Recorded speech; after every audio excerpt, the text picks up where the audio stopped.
All right. So good morning, everyone. My name is Melissa Nell, and I work for Manatee County Parks and Natural Resources. And today I'm going to bring you a project that originally was born from our resource management division and then kind of grew and incorporated two of the different scrub working groups in the state. But before I start, I'm just kind of curious, how many of you all have ever been involved with a prescribed fire? Either actually putting, oh, excellent, okay. So how many of you have not been involved with a prescribed fire? How many of you are asleep? Okay, cool, excellent. Thank you, sir, for raising your hand. Good. So about half of you have been involved with a prescribed fire and about half not. And as land managers, this is something that here in Florida, because fire is, as many of you know, part of sort of the landscape, it is something that a lot of us have to deal with in our jobs. So for me, as an outreach person and doing part of the outreach, sort of our everything from public programming to interpretive sign design, when our rangers approached us and said, hey, we would really like for you to develop something that has to do with prescribed fire, that kind of seemed fairly reasonable until they revealed that it would be something that would go all over the state. So to just kind of lay the foundation for this, originally when this project was conceived, the idea was it was a draft, and it was taken to the Southwest Florida Working Group for Scrub Habitat, and it was presented. So this presentation was presented, and everyone at the presentation kind of went into small working groups, and each group got a notebook, which I'm assuming, since I didn't get any of them back, they liked it. But after that, everybody broke up into small discussion groups, and they made some suggestions and comments.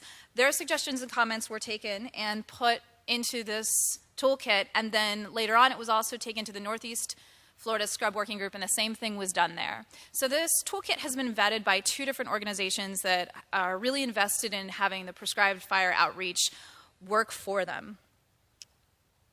So for us in Manatee County, communication is really key. And one of the reasons why we found ourselves with the need to develop a lot of prescribed fire material was because 2 years ago, we started a plan to burn a piece of property that isn't just urban interface, it's kind of almost right in the middle of downtown Bradenton. It's an island, and it was one of those situations where it's right next to State Road 64, and we sort of felt like people driving by on their morning commute to work, seeing huge orange flames shooting up into the sky. We probably should explain that a little bit. So for us, it was really important that we could really work not just in terms of our own message, but working with other agencies as well. And that's kind of a common thread that we're going to get to. By getting that communication established with the public, it really helps you get them to trust your agency. For us, a lot of times we've encountered public that might be skeptical. Half the time they don't even know who we are, and when we try to explain to them that everyone is certified and everyone really knows what they're doing, it's not always something that they can understand or buy into. It also helps us get that message out there. And for land managers, just out of curiosity, what's the most important message that you feel about prescribed fire? Anybody? Safety? Okay, excellent. A lot of times, especially when I sat down with our rangers, one of the messages that they really wanted to get out there was the fact that it was great for the environment. And that's super important, and I think we can all agree on that. But most people and our audience's safety is the key. So by having that communication, we can improve the basic knowledge about land management, but we can get that public buy-in because we can address those safety concerns. We can also address any kind of misconceptions and strengthen partnerships. So the goal of this toolkit, when they asked us to do this, they said, could you make a toolkit? And there really weren't any established goals. So we started with developing a very clear and unified message, and we really wanted to identify key audiences. One of the reasons why we wanted to include a little bit about audiences in this is because we found that your audience is often more than what you think it is. You may be thinking that it's the immediate homeowners or maybe even the different HOAs in the area a little bit further, but your audience can actually grow quite wider. And for us, oftentimes, it even expands to, of course, the Division of Forestry, the local police offices, the fire departments, and even up to the county commissioners. We wanted to, of course, suggest outreach mechanisms and techniques, but we also wanted to give you a sample timeline so that for folks who might not be as used to doing outreach, especially if they have a big urban interface burn coming up, we do have some different options for them. And I'm kind of a geek when it comes to research and compiling things, so I figured this would be a wonderful opportunity to get as much information as we could and offer a clearinghouse to you. So you don't have to use our Manatee County resources, but you can look at what we have available and say, well, I like what the folks from Brevard County do, or even up to some of the messages that they have created up in Wisconsin. And of course, provide samples of all of that good material. So when we get to the message, these look really simple. One of the comments that I got at both Florida working groups right off the bat where some of the people said, well, these are so simple, but we have to remember, what does the general public want to know? And really and truly, when you drill it down to its finest message, we have to be able to communicate to them that the prescribed fires that we're conducting are good fires and that we're conducting them in the safest manner possible. So these are some of the basic messages that came out of the working groups that we had. We also really felt that it was important to give them information about the burn event. For those of you that apply fire, you know that it is a very fluid timeline. I know that last week I had a doctor's appointment that I canceled, which probably completely jinxed the fact that the burn was going to happen that day. Of course it didn't, but the day before we thought it might happen. And when you're dealing with an event that can change based on wind patterns or humidity, it's very hard to get that information across to the public, but we can certainly give them that window. And we also wanted to be able to communicate any kind of health impacts, because one of the things that we have gotten quite often from our audience is concerns about that. So when we talk about the audience, most of the time, I know at the working groups we asked, well, who do you think your audience was? And the number one response that we got back was homeowners, the people that lived right there. If you're working on the urban interface, maybe you have homeowners that live directly adjacent to the property, or maybe if you're more out in the wild urban phase, or excuse me, the wild interface, you might have people that are a couple miles away, but they may still see smoke. And absolutely, that's definitely the audience. But it turns out that there are a number of other players that kind of come in there as well. And the best thing about acknowledging these different audiences and reaching out to them is you'll very quickly find that they are invested in your prescribed fires working and going as well as possible too. And they very quickly become a source of help.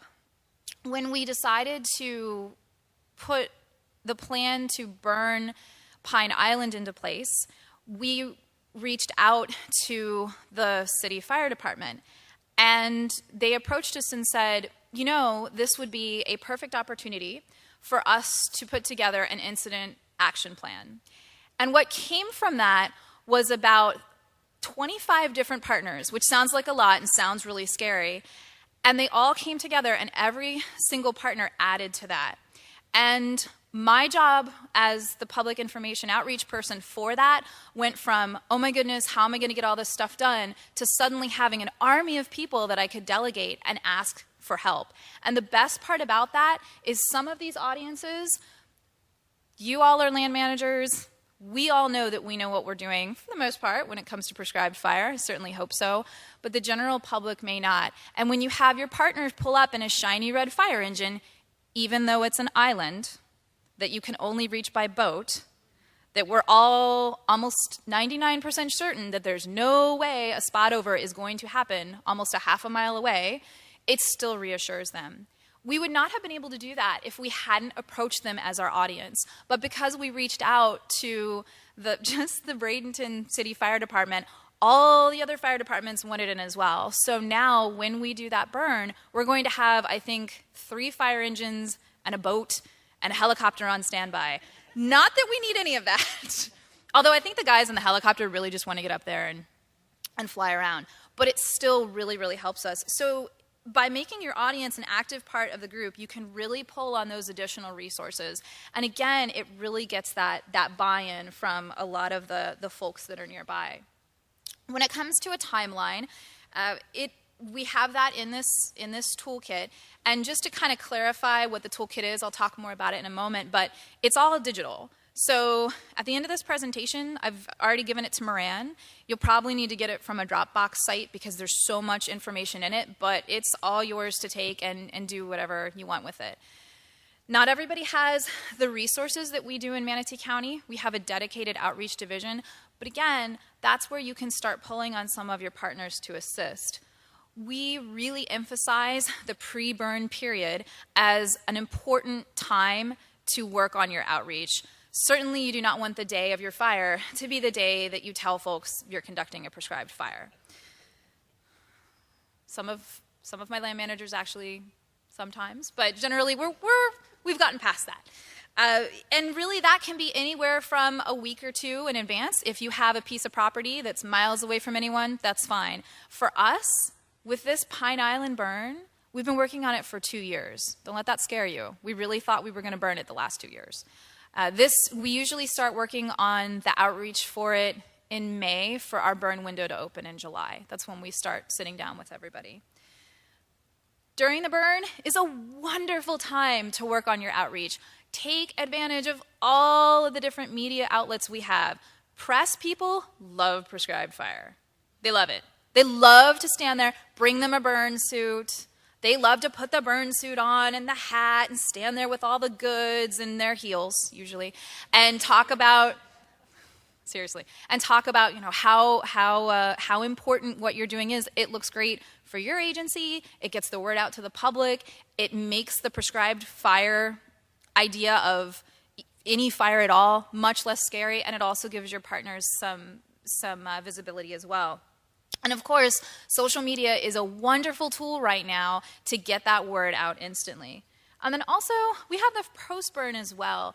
And sometimes people don't realize, but you can really capitalize on the changes that are happening to the landscape after that post-burn. That's a wonderful time to show people that the fire has just moved through in a mosaic pattern. And you might have scorched earth over here, but look, green seedlings are already popping up. And right next to it, there's a patch of land that didn't even get hit. Technique-wise, I'm just curious, how many of you all send out press releases for, okay, cool. Who uses social media?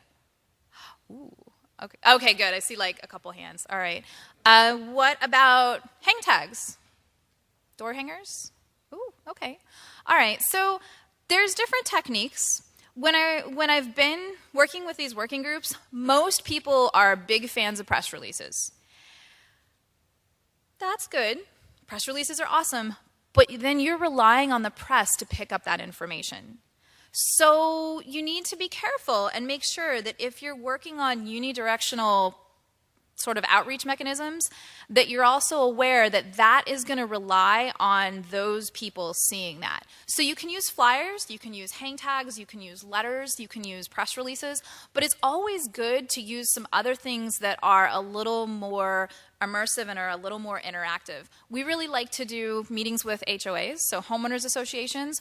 I was just at a meeting for the Old Braden River Historical Society earlier this week, and even though they're a couple miles down the river, it was still a great opportunity to tell them.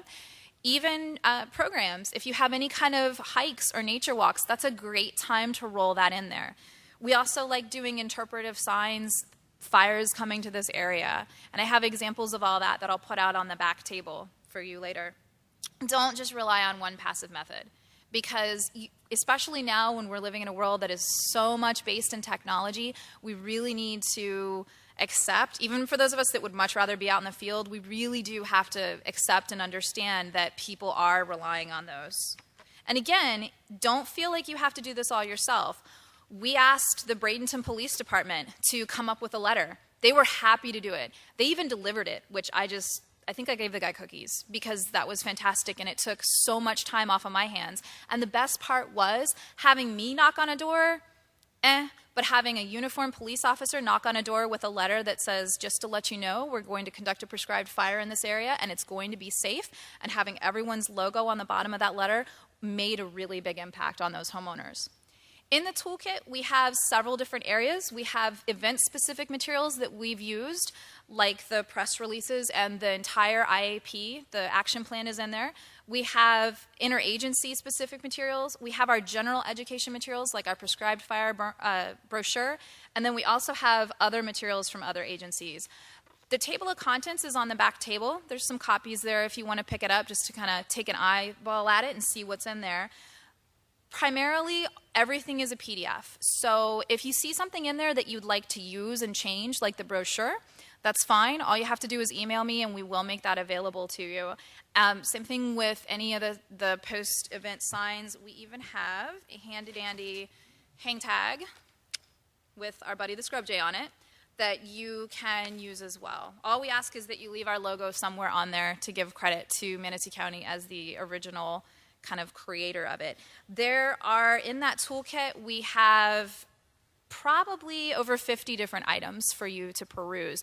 There's even a section of developed programs, including our geocache that's up on our Taking Flight Geotour that is about prescribed fire, and an educational program that we do for kids that's all about prescribed fire. So all that information's in there so that you can conduct them on your own if you would like to do so. When you put it into practice, we have 3 phases. Planning is, of course, where you need to start. We have implementation, and then we also have our mop-up phase. Pun is completely intended on that one. When you go into your planning stage, you really want to consider your resources. When I presented this at the 2 working groups, everybody in there kept raising their hands and saying, I just don't have the resources you have. And what I kept telling them was, I don't really have resources either. I relied on the police department and the fire departments, many of whom already have information outreach people that can help you, and the Division of Forestry as well. And hopefully, by giving you this toolkit, you'll have some new resources.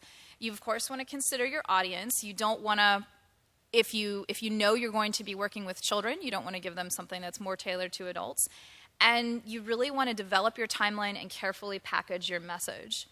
When you go into implementation, again, super important to do at least 2 types of outreach. Don't just rely on a press release or a flyer that you pin up somewhere. And get creative. We love to be creative. It's kind of what we do. So we really enjoy going out there and doing as many different things as we can to try to bring that message out there. And keep that momentum going. Once your burn's over, don't lose the opportunity to get that message out there. We have volunteers going out, taking photos of the site and showing how it changes over time. We put that up on our Facebook page. Whatever we can do to keep that idea of how good prescribed fire is for the landscape in the public's mind. Evaluation is really important. This is a little tough to evaluate because it's a little difficult to figure out how many people saw your flyer or how many people saw the press release. But whatever you can do, definitely try to get some of those evaluation methods in place and seek input from your partners. Adjust as necessary. One of the whole reasons we did this toolkit was secretly so that we could find out what everybody else did and what worked for them. So we've taken that and kind of tried to even apply it for our own plans as well. So in terms of lessons, really start early. Don't let the day of the burn be the day that you're kind of advertising what you're doing. You definitely need to know your audience. Again, interagency partnerships, whether it's material that you pull from the Division of Forestry or your local fire and safety organizations, all of those folks can really help you out. And again, that presence of the safety people help you. We so don't need every single fire department in Manatee County. And even, I think Corkscrew Swamp came up for our last urban interface burn. But it was great having them there with fire trucks because nobody felt like their house was going to burn down when they were there. You have to be willing to answer the tough questions. We posted a link about prescribed fire, and somebody immediately wrote back and said, this is horrible, everybody's going to die, and he referenced a YouTube video. I watched the YouTube video, and I quoted it and said, actually, this YouTube video is all about how good prescribed fires are. And so you can take that opportunity to answer those tough questions and educate even further. And you definitely want to communicate using your different methods. A big thing with us is using graphics that aren't terrifying. That's hard when it's fire, but even this little one that we have up in the corner is a pretty good example. The flames aren't too high. It's not a wall of fire. You and I know that it's not super scary. It can be, but you have to be really careful with that. We usually try to keep it to small flames and show people, if you're going to show the scorched land kind of thing, you always want land that has some green popping up in it. Really limit your jargon. And also, you really want to emphasize those positive effects and just in general be willing to make your message as clear and as honest as possible in order to communicate the best message that you can.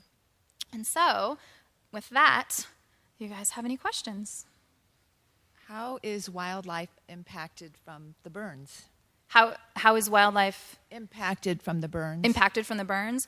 So it depends on the wildlife, right? And what's a really neat message that we often will communicate is how the fires and the wildlife really work together. So if you're burning in an area where there's, say, gopher tortoises, those gopher tortoise burrows become really kind of key for the wildlife because everything from rabbits to frogs and toads can go into those burrows to get away from the fires. The burns really help to burn off any kind of vegetation that's built up. So if you have a landscape that's overgrown, like for instance a scrub landscape, the scrub jays will leave the area if the trees get too high up or the vegetation gets too overgrown. So it will open up the habitat. It also allows new seedlings to pop up, which is great food for wildlife. And it's hard. Sometimes it's hard for people to understand because we had Smokey the Bear for so long, and I know growing up that message was fire is bad. And now I'm like, no, it's great. It's awesome. Put fire on the ground. Trust me, Smokey's awesome. But so now I think the message with Smokey is more good fires are okay. Wildfires are still bad. But in general, there's so many different examples that you can give. And I'm not a big fan of using what I like to call charismatic fauna to get a message across, but when you show someone a scrub jay and you explain to them that, the fire is really important to help protect their habitat, people often can key on that as opposed to, we burn the land because it's part of Florida's historical fire cycle. That message is sometimes lost, but if you can show them an animal and get them that buy-in, they tend to go for that. I'm relatively new to Florida and just wondering if there are particular plant species that you're trying to either, control or get rid of during these prescribed burns. In Ohio, we were trying to bring back a lot of the wildflowers.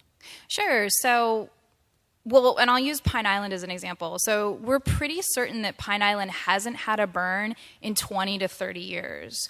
Which is particularly bad because if a lightning strike ever hit it, it could very easily become a wildfire. When the vegetation gets grown up like that, the landscape changes. And exotic plants, invasive plants, there's a lot on Pine Island. So by putting that burn on there, it'll help knock back some of the exotics, and it'll also open up that vegetation so that a lot of our native wildflowers will pop up. There's a lot of plants in Florida, too, that will only grow if they have fire activate the seeds. So depending upon the habitat, that's part of it as well. So, good question.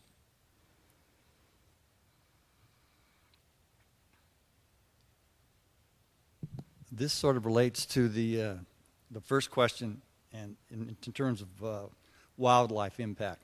I would think if you're doing island or someplace that's totally surrounded by suburban situations, that you have to consider the fact that wildlife can't get away. Right. And I was curious what kinds of things you did from a planning standpoint for the island that kind of reflected that. So if you're wondering, are we going to go in there and grab all the bunnies and put them in a box and ship them away? No, we're not. And part of the reason for that is because, and this is something that is one of my favorite educational messages about fire. A prescribed burn and just I guess what you could call a natural fire is not a wildfire. It is not the kind of fire that you see in the movies. it's not what you see happening out in California and out west. It's not this just gruesome wall of flame that is just coming over the landscape and leaving charred behind it. It moves through in a mosaic pattern. And it's the most amazing thing when you're out there the second day of your job and you have no idea what a prescribed fire is, and these rangers take you out there and they're setting things on fire, and you're standing there thinking, we're killing everything. And you watch, because the flame burns a little bit and it torches this tree, but then it skips. And what happens is the wildlife are able to move from place to place. And as soon as the fire goes through one area, it leaves that, it's not going to reburn. And so they're able to move to that spot. So between gopher tortoises, which we know are on the island, so they'll be able to use those burrows. Birds will fly away, but they're able to move across the mosaic. And some of them occasionally get, we do have some mortality, but it's not one of those things where you explore, everything dies, because they are able to get away. Thanks.